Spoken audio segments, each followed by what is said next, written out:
I'm just trying to give you sort of a sense of what happened before May of 2001 with what's now very famous National Press Club event.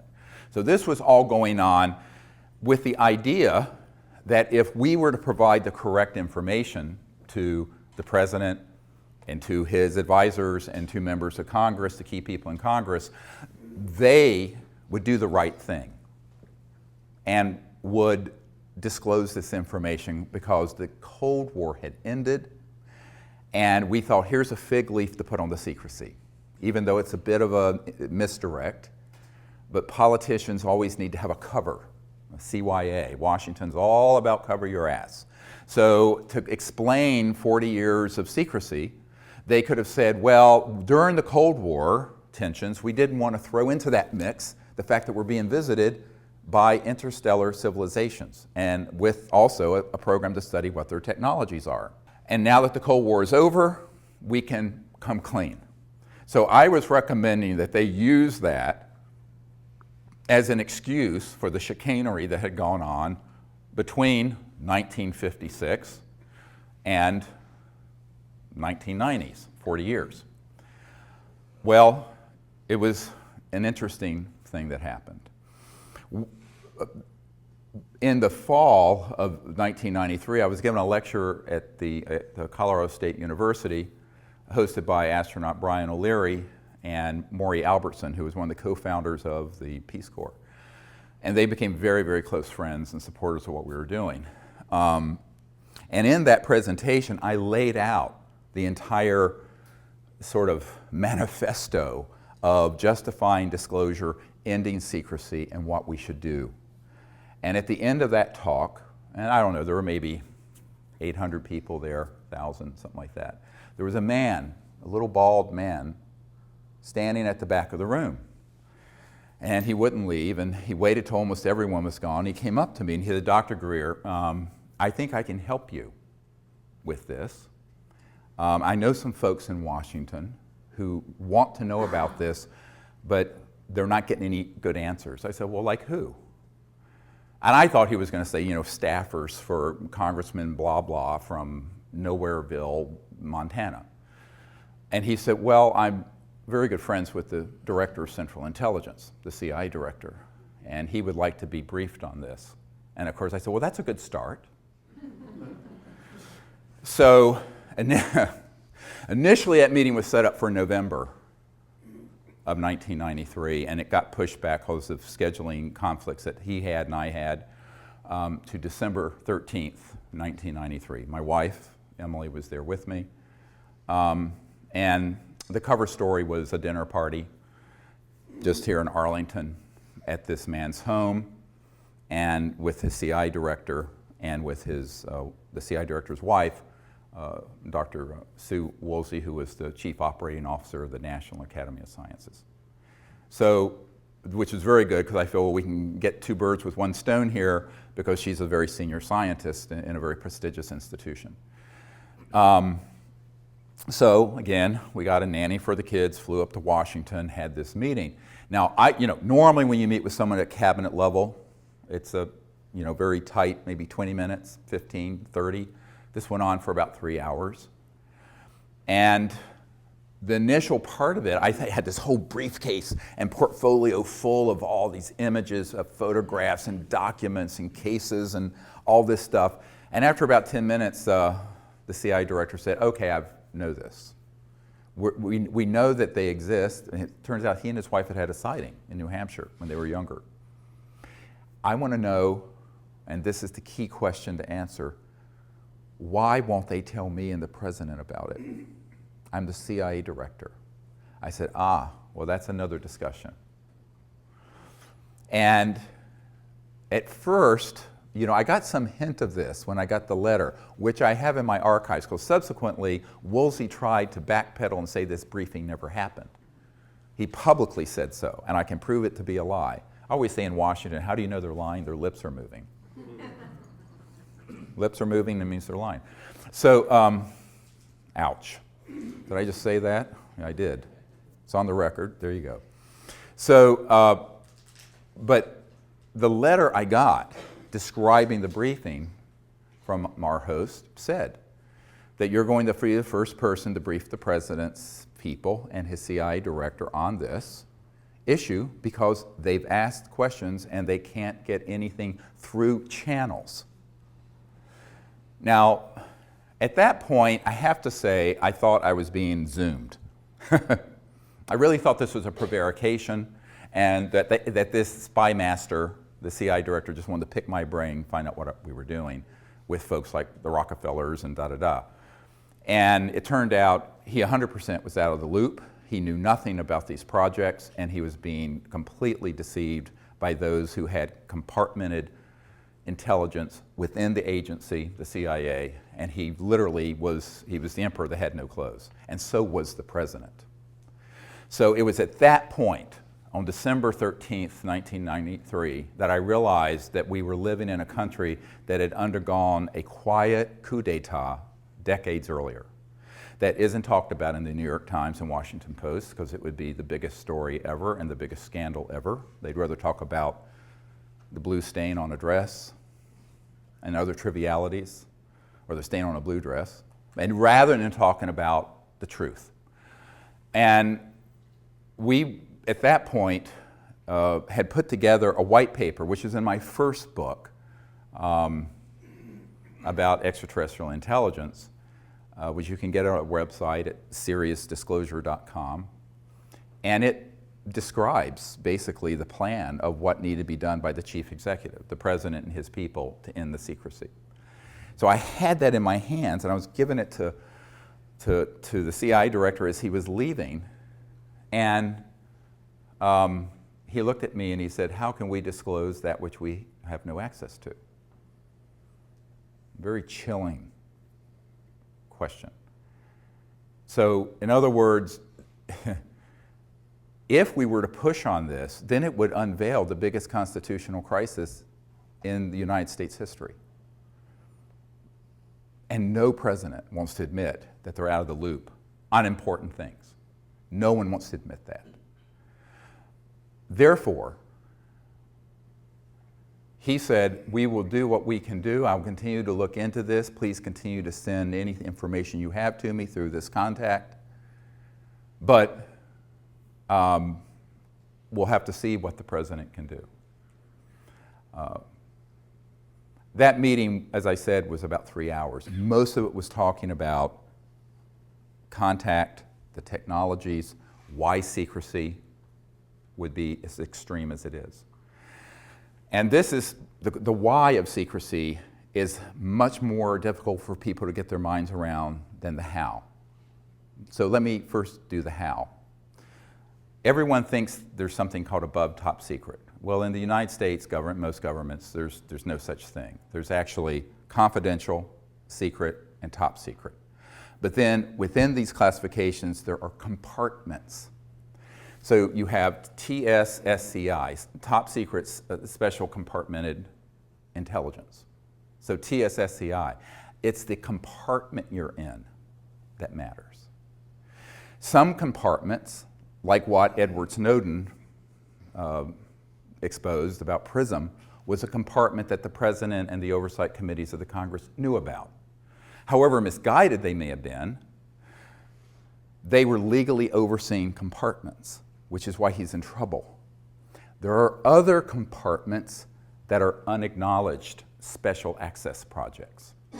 Special access projects require these clearances, and the unacknowledged ones mean exactly that. They are acknowledged to no one outside the compartment.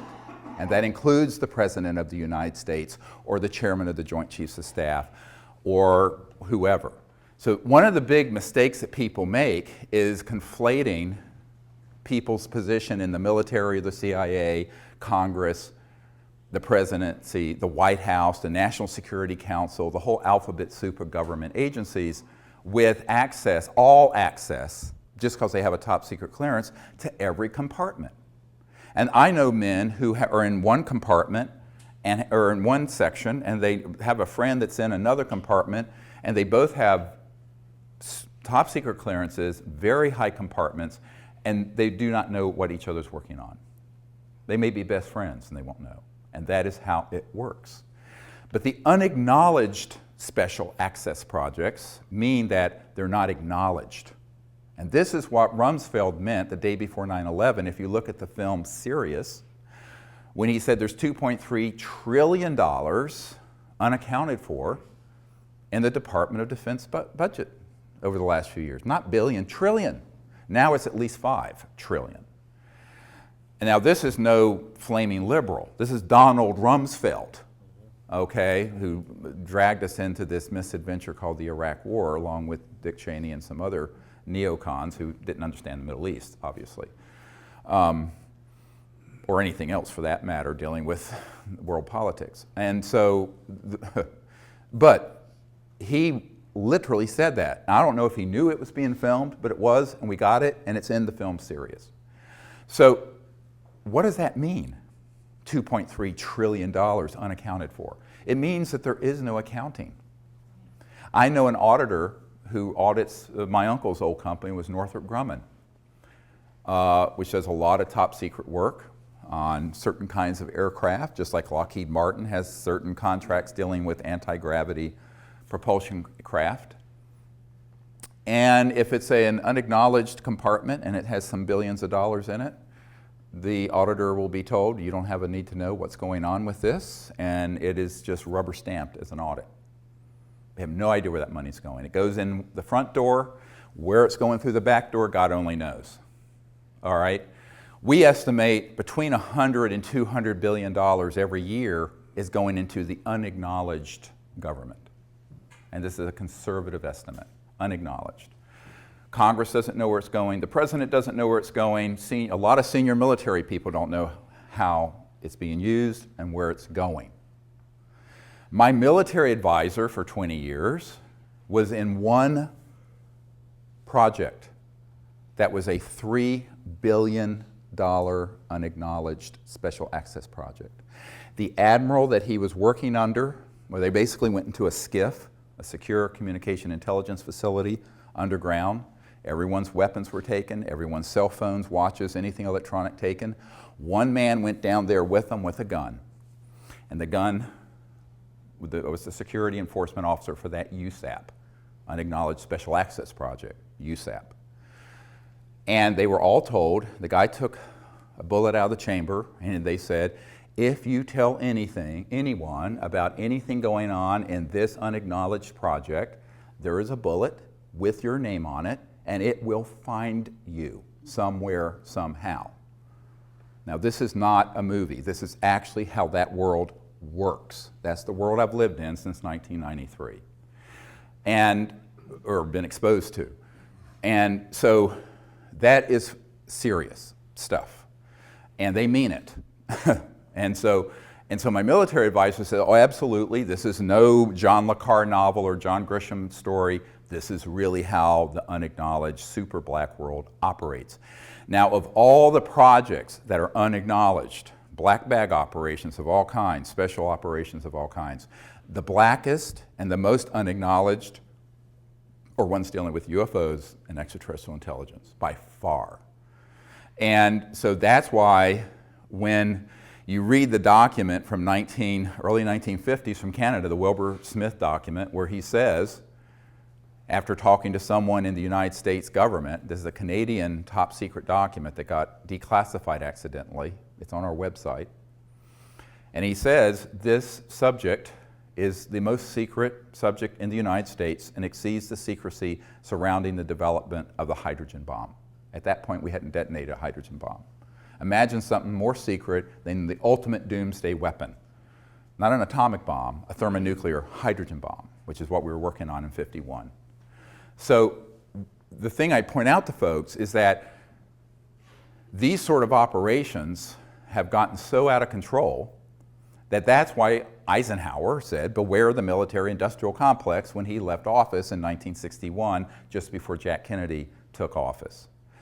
And Eisenhower, on his watch, and he was bitter about this to the very end, Jackie Gleason, a famous comedian, his wife told our team that Jackie Gleason and Eisenhower were good friends, that Gleason was bitter about this and heartbroken about this to the day he died, that he had lost control over these UFO projects. And that happened between 1956 and 1961. Now, why did this extreme, so this gives you an idea of how unacknowledged special access projects work. They're hermetically sealed silos, and no one outside that compartment, that matter your position in government, doesn't matter your clearance, will know what you're doing in it. So wrap your mind around that. That is how these projects are managed. And we're talking an almost limited amount of money they can use and access to enforce this and run those projects. Is it legal? No. Is it dangerous? Yes. Because it is, by definition, completely without oversight of the people, the people's representatives, or the president, or for that matter, the senior folks at the Pentagon. I'll get to this in a moment. So at this point, I'm reeling. I'm just sort of like, I'm absorbing all this. Look, I'm a country doctor in North Carolina, rambling around in an ER, taking care of shootings and stabbings and car wrecks and burns and what have you. And this bag of crap gets handed off to me. And I think, well, you know, this is way past my pay grade. I'm just...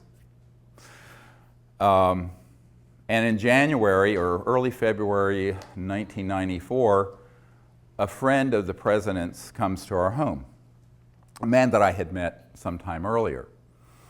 And name is Kevin Foley. This is years enough gone, I'll go share his name. And his brother would stay overnight at the White House a lot and have breakfast with the president. He was a big fundraiser for President Clinton. From Minnesota, Foley family, very well-known political family. And I'd gone up there and met with his family and what have you, and he came back to my home and he said, well, we were having dinner around the table and we in this house and we had in North Carolina, and he turns to me and he says, well, the president and his folks really are very supportive of what you're recommending in this white paper, this set of recommendations I'd given the CIA director. But they're concerned that if he does this, he'll end up like Jack Kennedy. And I start laughing. I think, well, I think he's joking. I mean, this is ridiculous. And he stops me. And because he was sort of a big, kind of heavy-set, jolly, sort of gregarious political operative, you know. And I just thought he was making a joke. Like if I tell you I have to kill you sort of cliche. And he stopped me and he says, no, they're not kidding. I said, well, Kevin, don't talk about this in front of the children. The children were small then. And I said, we need to talk in the library after dinner about this. So we went to the library after dinner to talk about this issue. And I was very, very concerned that this could even be on the radar of anyone at the White House. And he says, yes, absolutely. The president is convinced, and his people are convinced, that if he were to push on this issue, that he would be subject to a TWEEP, a termination with extreme prejudice. TWEP, TWEEP. And I said, well, then what do you want me to do? I mean, look, it's not like I've got a Secret Service detail. And he said, well, no, they think you can do this. You should go ahead and try to bring this stuff together and bring it. I said, oh, yes. I said, I'm expendable. He says, yes. I said, doesn't matter if I get killed, you can't risk the president. He said, that's right, you are expendable. So from then, I always call myself the throwaway guy. Doesn't matter if I get killed, because I'm nobody, and I remain nobody. So, and I want to be a nobody in terms of politics and conventional power. So I'm very happy to be a nobody. So what, I use that term in the sense of how Washington thinks, the currency of power. And I said, well, I'll do what I can, but this is a very steep climb.